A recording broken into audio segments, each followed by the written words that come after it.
ब्रेकनंतर तुमचं स्वागत। सध्या आपण एक महत्त्वाची बातमी पाहतोय ती म्हणजे नवी मुंबईतल्या विमानतळाला दिबा पाटील यांचं नाव द्यावं या मागणीसाठी एका मोर्चाचं आयोजन करण्यात आलंय आणि त्या पार्श्वभूमीवर नवी मुंबईमध्ये ठिकठिकाणी कडकडीत बंदोबस्त सुद्धा आहे आणि या मोर्चाला परवानगी नाही, मात्र तरी सुद्धा हजारो लोक या मोर्चामध्ये सहभागी होऊ शकतात आणि त्यामुळे नवी मुंबईमध्ये वाहतुकीमध्ये सुद्धा अनेक बदल करण्यात आलेले आहेत।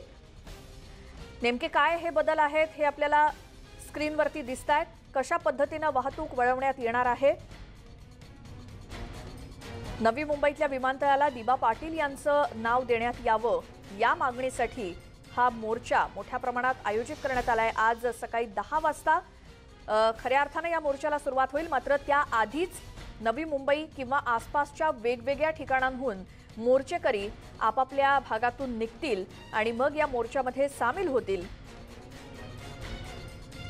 यामध्ये नवी मुंबई आणि आसपास भिवंडी असेल किंवा कल्याण, डोंबिवली, महापे या सगळ्या आजूबाजूच्या परिसरातून मोर्चेकरी मोठ्या प्रमाणात सामील होणार आहेत आणि त्यासाठीच पोलीस यंत्रणा सुद्धा सज्ज आहे, कारण नवी मुंबईतल्या या सगळ्या नागरिकांना या मोर्चाचा परिणाम किंवा त्रास सहन करावा लागणार आहे।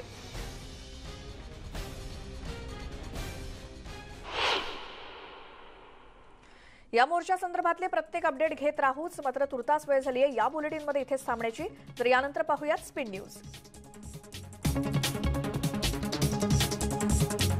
विनय आणि अजित दोघांचेही धन्यवाद दिलेल्या सविस्तर माहितीसाठी। अपडेट घेत राहू। ज्यावेळेला हे सगळे आंदोलनकर्ते मोर्चेकरी जमतील 10 वाजता खऱ्या अर्थाने या मोर्चाला सुरुवात होईल, तेव्हा पुन्हा एकदा या सगळ्याचा आढावा घेऊयात। आता नवी मुंबईमधील सिडको भवनावरती काढण्यात येणाऱ्या मोर्चाच्या पार्श्वभूमीवर भिवंडी तालुक्यामध्ये बुधवारी काल रात्री मशाल मोर्चाचं आयोजन करण्यात आलं होतं।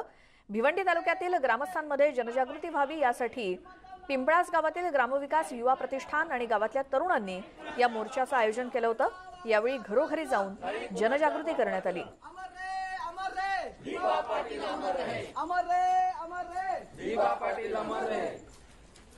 नवी मुंबई विमानतळाला दिबा पाटील यांचं नाव देण्यात यावं या मागणीसाठी एकतर आज नवी मुंबईमध्ये मोर्चा निघतोय, मात्र काल रात्री भिवंडीमध्ये मशाल मोर्चा काढण्यात आला आणि गावातले जे काही तरुण आहेत या मोर्चामध्ये सहभागी झाले होते या मशाल मोर्चामध्ये आणि तिथे गावात किंवा या शहरामध्ये जनजागृती रात्री करण्यात आली। दरम्यान या आंदोलनासंदर्भात पोलीस उपायुक्त सुरेश मेंगडे यांच्याशी बातचीत केली आमचे प्रतिनिधी विनय म्हात्रे यांनी। पोलीस कशा पद्धतीने भूमिका बजावत आहेत, कशा पद्धतीचं नियोजन केलंय ते आपण बोलणार आहोत। डीसीपी सुरेश मेंगडे सर आपल्यासोबत आहेत। सर, एका बाजूला परवानगी आपण नाकारले, परंतु ह्यांची जी भूमिका आहे नेत्यांची ती मात्र ते ठाम आहेत आपल्या भूमिकेवरती आणि त्यांनी ज्या पद्धतीने त्यांची भाषणं सुरू आहेत आणि ज्या पद्धतीने भडकाऊ भाषणे सगळी समोर येत आहेत त्या अनुषंगाने गावागावात हे सगळं पेटलंय। कशा पद्धतीचं नियोजन आता तुम्ही करणार? हे आंदोलन अशा पद्धतीनं नवी मुंबईमध्ये होऊ नये यासाठी पोलीस प्रशासनानं सुरुवातीपासूनच खूप मोठे प्रयत्न केले होते। जी कृती समिती आहे त्या कृती समितीच्या बरोबर अनेक बैठका झालेल्या आहेत, गावोगावी बैठका झाल्यात, माननीय मुख्यमंत्री महोदयांच्या स्तरावर पण 2 बैठका झाल्या आणि त्यानंतर हा तिढा तसाच कायम राहिला। त्यानंतर आम्ही यांच्या आंदोलनाला त्यांनी परवानगी मागायच्या अगोदरच आम्ही त्यांना परवानगी नाकारली होती, कारण नवी मुंबई हे अत्यंत सुशिक्षित आणि डेव्हलप्ड शहर आहे आणि या शहरामध्ये असं काही मोठं आंदोलन झालं किंवा काही कायदा सुव्यवस्थेचा प्रश्न निर्माण झाला तर सर्वसामान्य लोकांना त्याचा त्रास होऊ शकतो। ही भूमिका देऊन आम्ही सगळ्या लोकांना या बाबतीमध्ये अलर्ट केलेला आहे, परंतु तरीसुद्धा ते आंदोलन करणारच आहेत। त्यांची काही प्रक्षोभक भाषणं आपल्याच काही चॅनेल्सवरून आम्ही पाहिलेली आहेत आणि ते सगळं रेकॉर्ड्स आम्ही ठेवलेलं आहे। त्यांना मागच्या गुन्ह्यामध्ये सुद्धा ह्या आरोपींना आम्ही अटक केलेली आहे।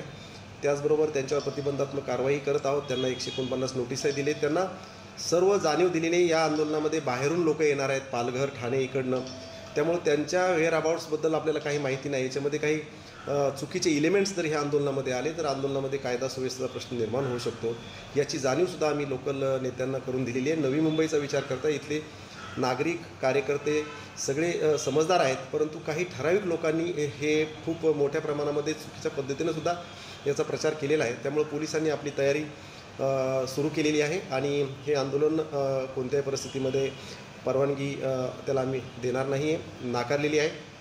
अजूनही आम्ही लोकांना कन्व्हिन्स करायचा प्रयत्न करतो की तुम्ही काही अंशी तुमचा निषेध वेगवेगळ्या पद्धतीनं नोंदवा, तुमची मागणी वेगवेगळ्या पद्धतीने नोंदवा, शासन स्तरावर मांडण्याचे जे वैधानिक मार्ग आहेत त्याचा आपण अवलंब करा, अशा प्रकारची सूचना आम्ही त्यांना लेखी केलेली आहे, तोंडी केलेली आहे। ह्या एवढ्या मोठ्या आंदोलनाच्या पार्श्वभूमीवर 24 तारखेला नवी मुंबईकरांना त्रास सहन करावा लागणार आहे. आपल्याला माहीत आहे की आम्ही मुंबईहून पुण्याला जाणारी किंवा खारघरपासून पुढे पुण्याकडे जाणारी जी ट्रॅफिक आहे ही वाहतूक सगळी DCP ट्रॅफिक यांनी वाशीवरून शिळफाटा मार्गे महापे मार्गे वळवण्यात आलेली आहे. सेम पुण्याहून येणारी वाहतूकसुद्धा वळवण्यात आलेली आहे. त्या दिवशी पूर्ण हेवी वाहतूक नवी मुंबईमध्ये बंद करण्यात आलेली आहे. कुठल्याही प्रकारचं मोठी वाहनं जी ट्रक्स आहेत ही नवी मुंबईमध्ये येणार नाही. याच्यामध्ये हे खूप मोठं नुकसान आहे. हे आंदोलनकर्त्यांनी लक्षात घ्यायला पाहिजे आणि जर हे आंदोलन चिघळलं तर लोकांचं जीवित आणि मालमत्तेच्या रक्षणासाठी ज्या स्तरावर जावं लागेल त्या स्तरावर पोलीस कारवाई करेल आणि याला अटकाव करेल. त्यामुळे नवी मुंबईमध्ये आज मोठ्या अशा मोर्चाचं आयोजन करण्यात आलंय आणि पोलिसांनी सांगितल्याप्रमाणे मोर्चाला तर परवानगी नाही, मात्र तरी सुद्धा पोलिसांचा बंदोबस्त हा मोठ्या प्रमाणात असणार आहेच. या मोर्चासंदर्भातले अपडेट तर घेत राहूच, मात्र तुर्तास वेळ झाली एका छोट्याशा ब्रेकची पाहत राहा सकाळच्या बातम्या.